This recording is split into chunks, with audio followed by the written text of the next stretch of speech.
Oi, pessoal, eu sou a Malu Oliveira, oficineira de teatro, e hoje nós vamos falar de duas linguagens que sempre conversaram desde os primórdios, que é a poesia e o teatro, tá? Então eu vou ler um textinho aqui, a gente vai discutir algumas coisas, relembrar algumas coisas que já foram faladas. Então, das páginas para o palco, a poesia invade o teatro, por Felipe Cândido. No dia 14 de março é comemorado o Dia da Poesia. Neste mesmo mês, no dia 27, outra arte é celebrada, o teatro.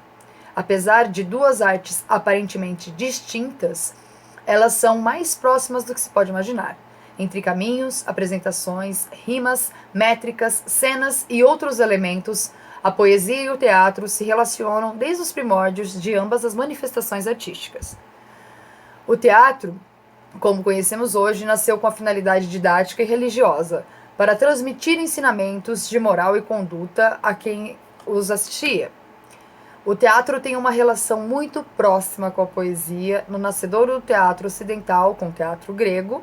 Abre parênteses aqui, lembrando que o teatro tem início nas celebrações do deus Dionísio, quando Tespes pegou uma máscara, teve coragem de ir no meio da multidão, subiu num púlpito e declamou: "Eu sou Dionísio", e começou a falar, a interpretar como se ele fosse o deus.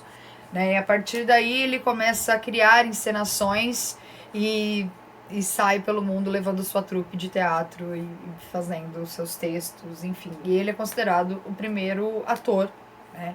Então, Tespes é o nome dele. Bom, voltando aqui.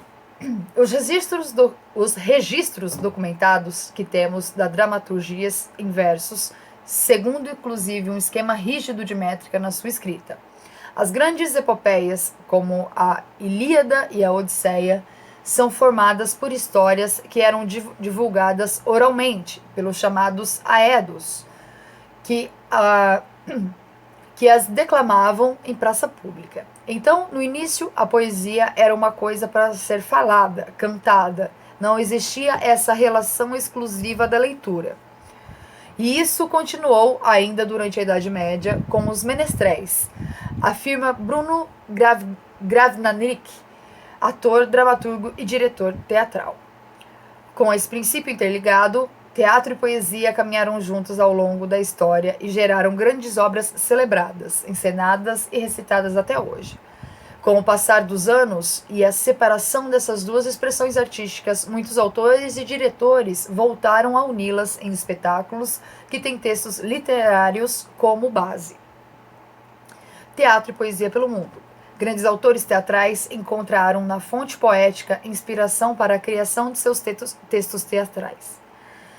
O mais clássico de William Shakespeare, Romeu e Julieta, seria baseado em um poema do autor inglês Arthur Brooke, publicado em 1562, e ao chegar aos palcos acabou recebendo outros personagens e tramas que a consolidariam como uma das mais importantes obras do teatro.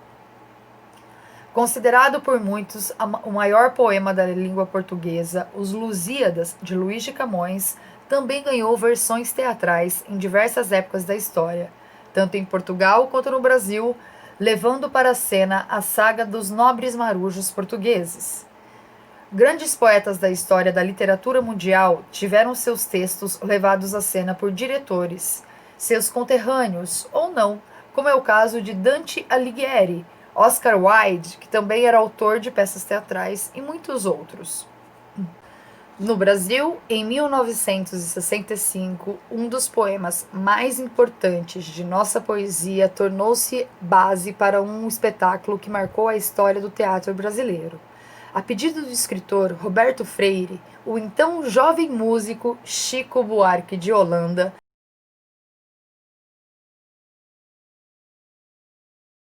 musicou os versos de Morte e Vida Severina, de João Cabral de Melo, publicado em 1956, para a montagem do espetáculo de mesmo nome realizada pela Tuca, Teatro da Pontifícia Universidade Católica de São Paulo. que se tornou rapidamente um grande sucesso de público e crítica.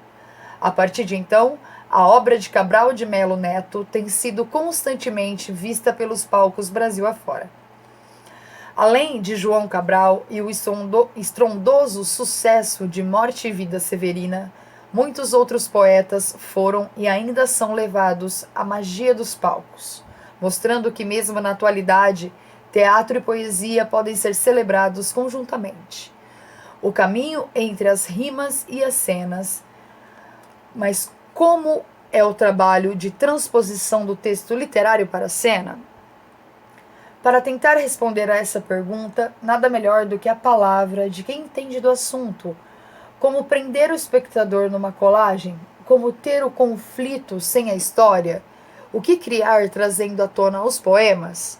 A única ligação é o criador da obra, o poeta.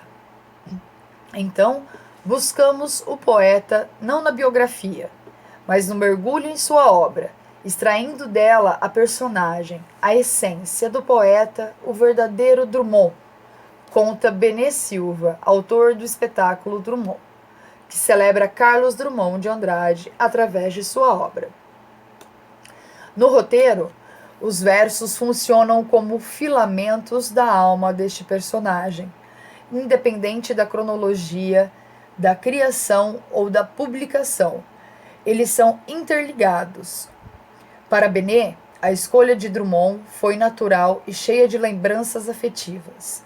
Da infância, com o som da voz de sua irmã recitando os versos do poema do poeta mineiro, até a proximidade com o autor e seus comentários. Trago à cena um Drummond que conheci, que virou alguém próximo e a quem telefonava contando de cada progresso do roteiro. Que ria, discutia, questionava, mas que se divertia e me divertia muito.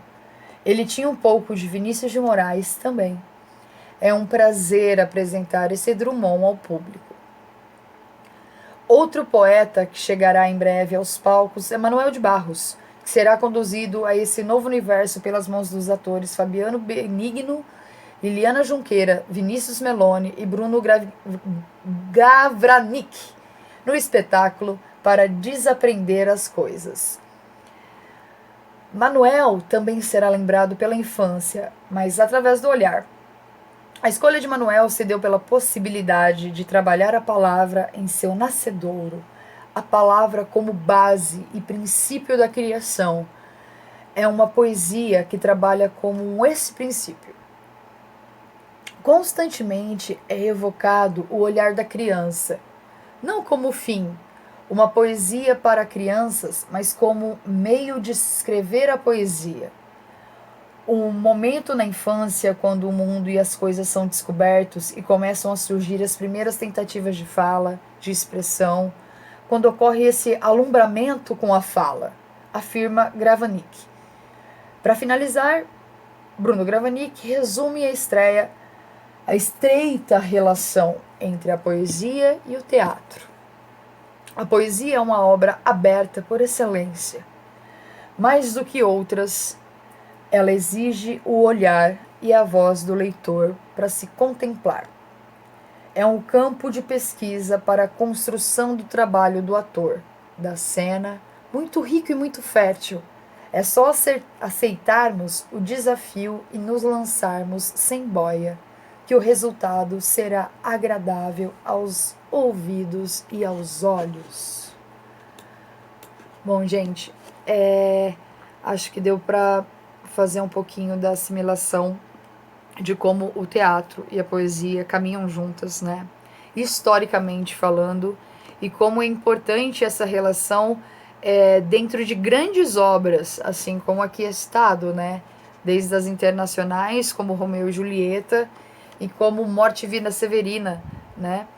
Que é uma obra que retrata o sertão e traz tantas reflexões para nós como brasileiros, né? Então, se você não conhece, fica a dica para você estudar um pouquinho sobre essa obra. Vale a pena, é um texto muito bom. E é isso, meus amores. Então, até a próxima. Um beijo!